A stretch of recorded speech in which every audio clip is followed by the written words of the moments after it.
Education. What is religion? Education, third eye of man. Man is blind without education. It teaches us how to lead luxury life because it changes life. It brings revolution in life. Only education can bring change in society, nation and country. We can earn respect through our education. It is the education which enables to step at the moon. Worthy brethren, there is a much importance of education in Islam.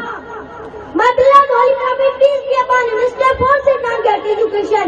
He said, if you have to go to China to acquire knowledge, you must go. Because it is education which tells us difference between wrong and right, good and bad.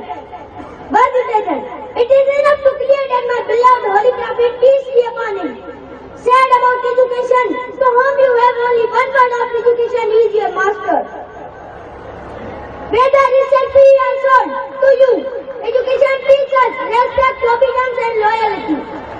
Worthy brethren, no nation can progress who have not been better with education.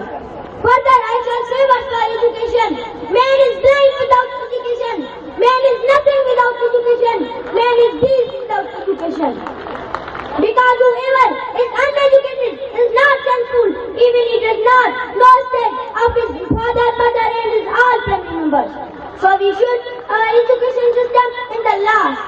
I will say that get knowledge from cradle to grave because only education is source of success. Thanks.